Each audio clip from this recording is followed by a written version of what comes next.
onto Newgate Road.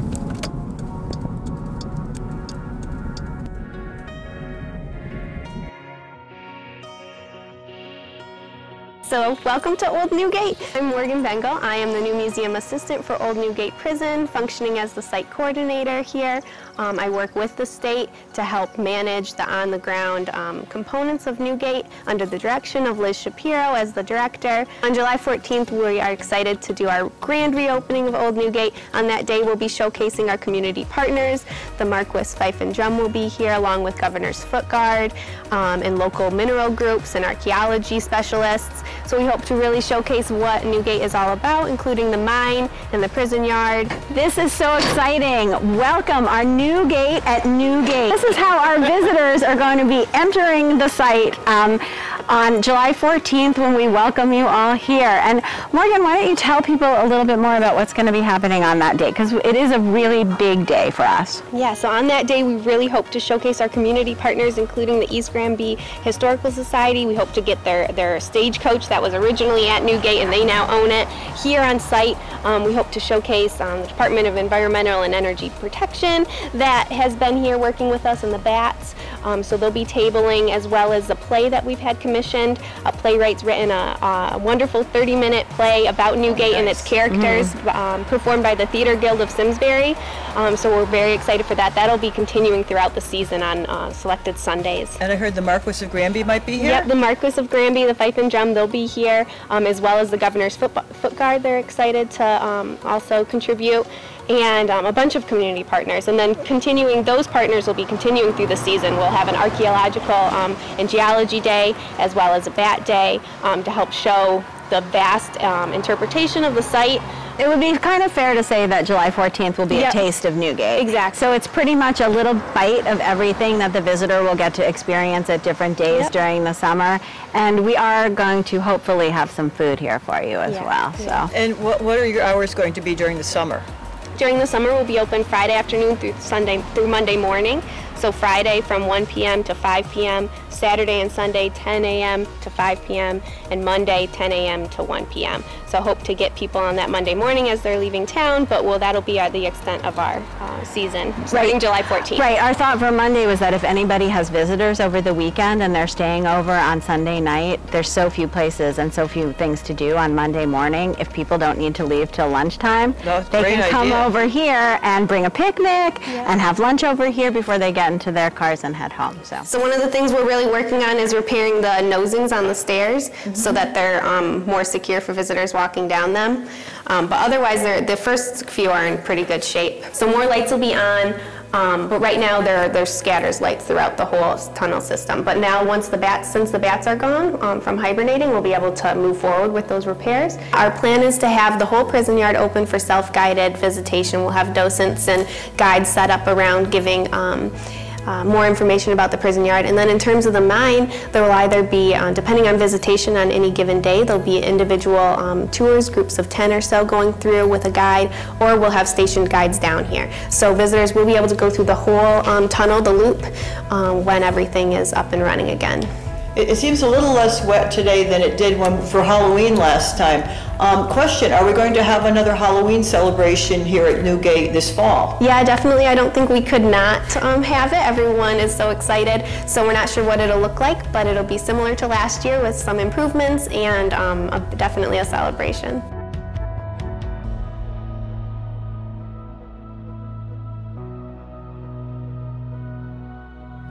Newgate was closed at the end of the season in 2009 because of a major problem. If you see behind us, there's a guardhouse. What happened is it was noticed that the guardhouse was starting to crack and essentially slide downhill on a diagonal basis. It was built on old mine tailings, so it never really had a secure foundation. What they did in the time between closure and I believe it was finished in 2016, was they actually lifted up the back of the building. You can see where the stone part is. They pulled stone parts in, ran needle beams through that building, and lifted it up in order to put micropilings down all the way down to the bedrock. It was a major, major project.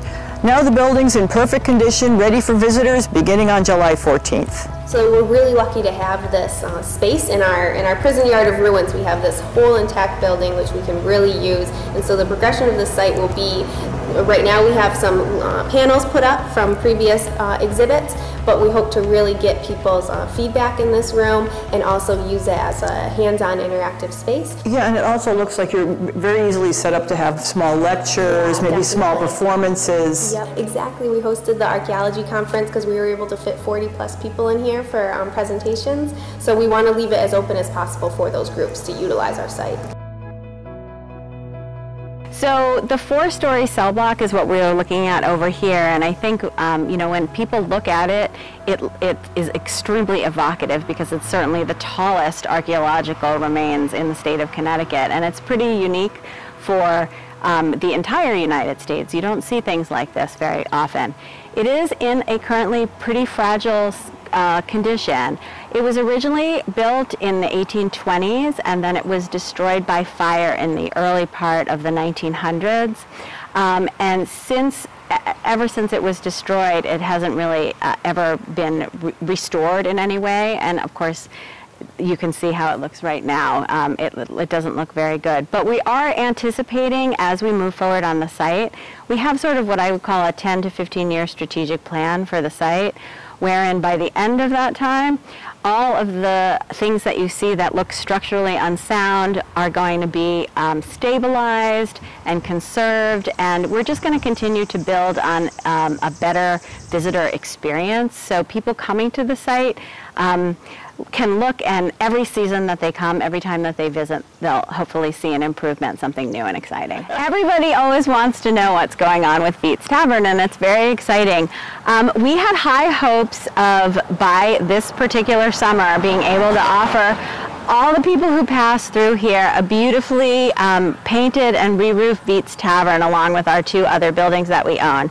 Unfortunately, we discovered some things that slowed us down a little bit, including asbestos in the window muntins, so in the caulking that keeps the glass in place. And as soon as you have asbestos, we have to make sure that we slow down and take a look at it and work with all the environmental regulations. So I am happy to report, though, that progress is moving forward, and in fact we're going to be having by the time you are watching this video, we will be almost finished with our bidding process, and so the painting and the re-roofing of Beats Tavern and the 2 adjacent buildings, the building that's across the street and the building that's just north of Beats Tavern, will be ready to go. They will be painted and re-roofed and re-guttered and made secure by the end of this museum season. And I'm going on record saying that to you and everyone right now. So it's very exciting. I'm just super excited that Newgate is opening this year. I'm very pleased to be here today with Director of Museum Operations, Liz Shapiro, and Museum Assistant Morgan Bengel, who's going to be spending most of her life here for the next, for as long as we're open, I guess. It's been a long road. It's been a while since it's been open, and I think it's a great boon to the community. I also couldn't fail to mention that one of the reasons we've been able to get open is because of the wide community support. Our open house in 2016, which had an army of volunteers from the community, is a big reason that the state of Connecticut actually got the attention it needed and hired Liz. And then Liz, with Morgan's help, was able to put on some programs last fall. So we've been able to actually demonstrate that, hey, this is going to be a high-demand place. I'm also really happy that Catherine Smith, the Commissioner of the Department of Economic Development and Community Development, has been with us all along to try to get this open. She's been a champion for getting Newgate open, and I think she does see, like a lot of us do, its economic development potential for this area. It not only is a great place for people to visit, but it is, of course, a part of our economic activity here in the state as well. So we believe that we're going to see a lot of excitement about the reopening and many thousands of people coming to Old Newgate, which of course has the byproduct of bringing dollars of people spending money on lunch and you know, maybe staying at a hotel, and a lot of activity for the local vendors right there in East Granby, but of course as well as for the region. Because it is an asset that has been kind of off the grid for a little while, so I think there's going to be a lot of interest for people to come back. I mean, if you just look over the last year or so when we've had the property opened for short stints, we've had 2,500 people show up at one event, a day-long event, and about 500 people at another open house. So we believe that we'll be easily exceeding the prior run rate of around 10,000 visitors per year. You know, I think with the refurbishments that we've put in, over $500,000 worth of you know, safety equipment, new lighting, and making the place just much easier and much more in line with the way it used to look.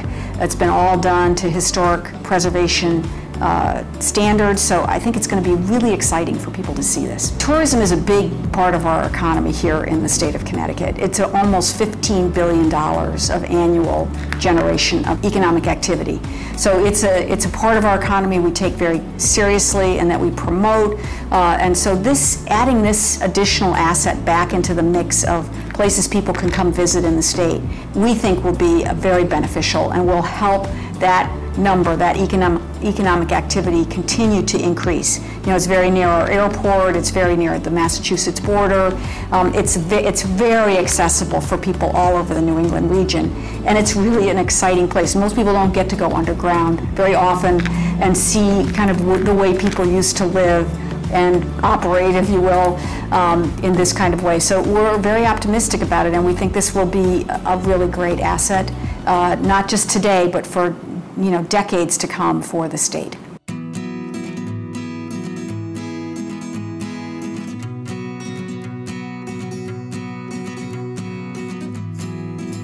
I'm Jim Hayden, First Selectman of the town of East Granby, and I've been First Selectman. I'm in my 6th term. I'm working on 11 years, going on 12 years. And one of the things that we're very proud of in East Granby is Old Newgate Prison. And I was very dismayed early on in my administration when, for safety reasons, good reason, the state was no longer able to keep Old Newgate Prison open. And I hearken back to my wife, is born and brought up in East Granby, and I hearken back to stories of my in-laws talking about in the 1930s and 1940s. They used to come dancing here at Old Newgate. There was a lot of activities that used to go on. So we've had a long family relationship with Old Newgate, and delighted that we've seen the Renaissance, or the beginning of the Renaissance, with all the work the state's doing in the last couple of years.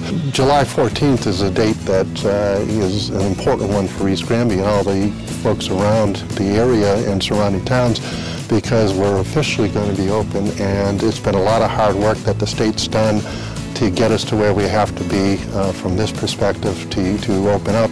But it's just been phenomenal, the response. And what it is back, I remember, I think it was two and a half years ago, it was a drizzly day in November, and it was the first time that we had been open in 7 or 8 years.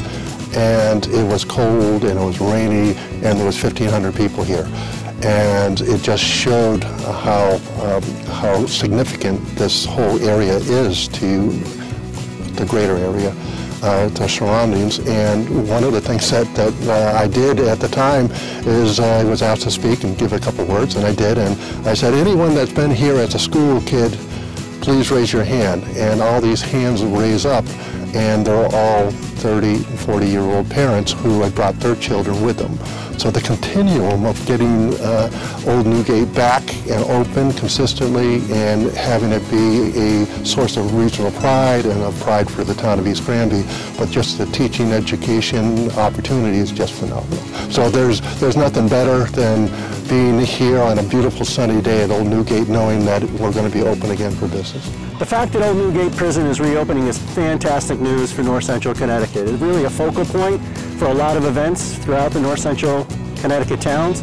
It is dark, it's dank, and it's completely cool. It's very historical.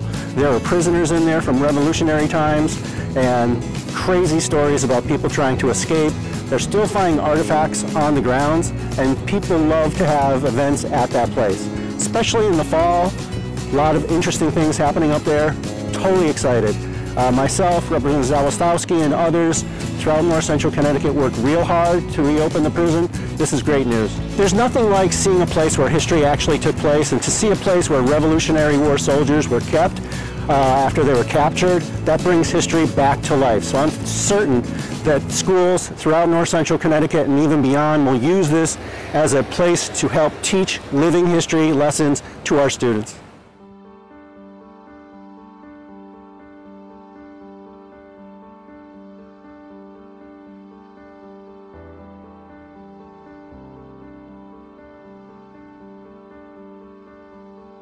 Well, I'm Tony Healy. I own Capture Visual Marketing. We're out of Simsbury, Connecticut.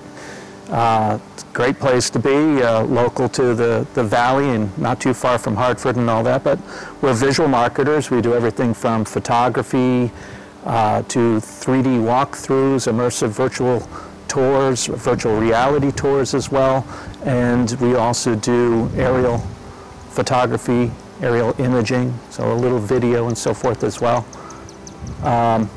I grew up in Windsor. I've known about Old Newgate pretty much since 1972, and we used to come here and play on the grounds when we can get away with it. You know, it was unfortunate that it was closed down for some time because some of our kids didn't get to see it. Now they're getting to see it. We started talking about showcasing this facility late January, early February, and the first thing was, how do we showcase it? Do we show it gloomy because it was a prison?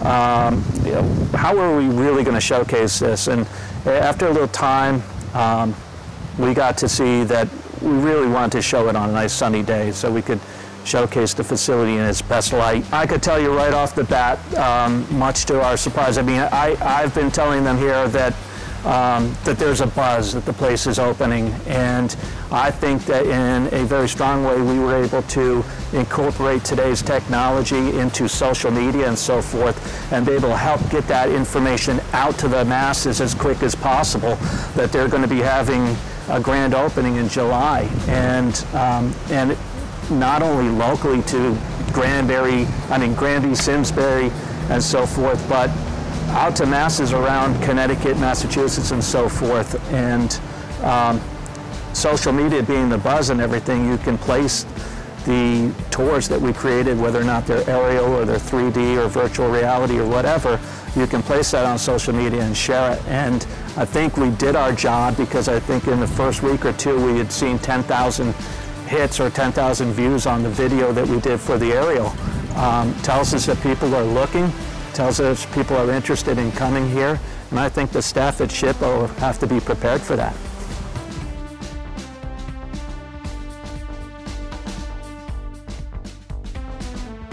That's what it looked like when it was on the prison grounds, inside the wall. That's the Beats Tavern. My name is Nancy Moody, and I've lived in East Granby for 40 years.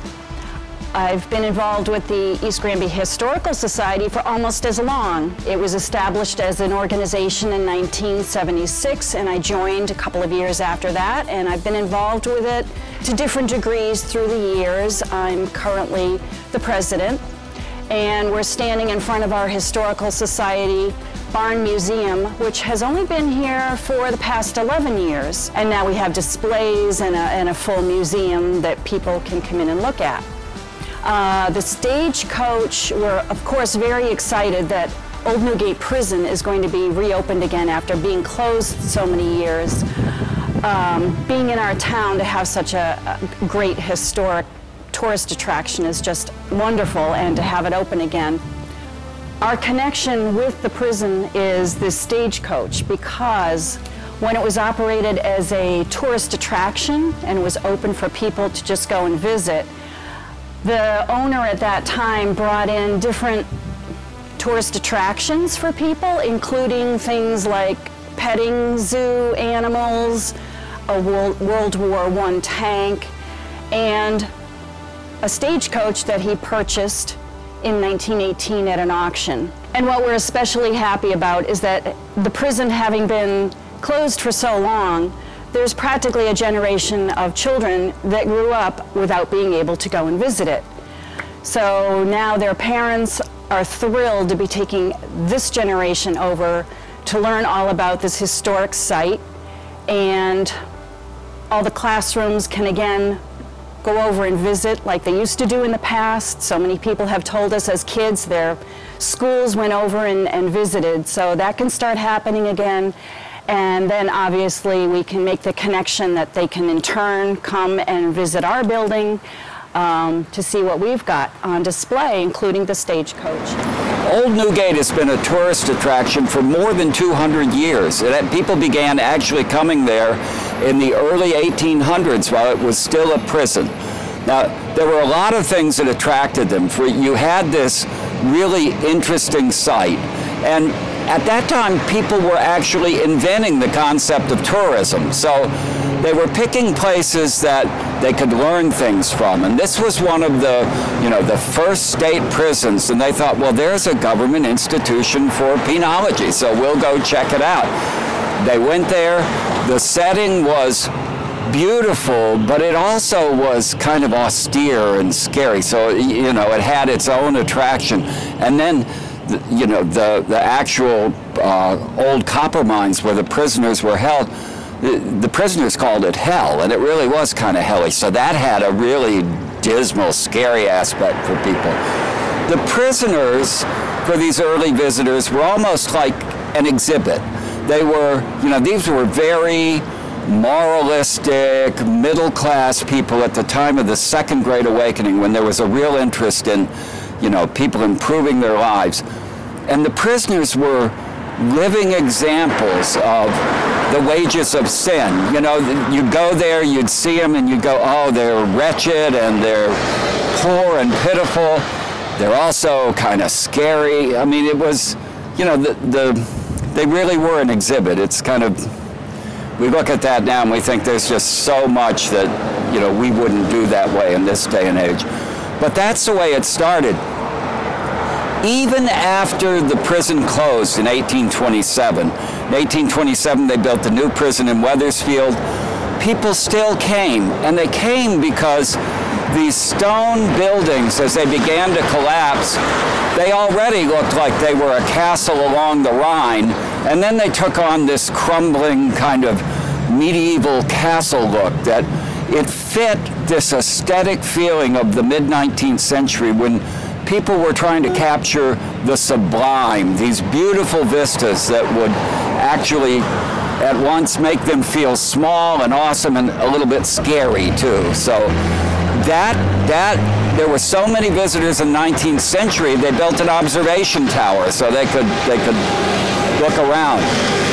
Well, this continued into the 20th century. Right at the beginning of the 20th century, I think 1902, there was a fire in the guardhouse.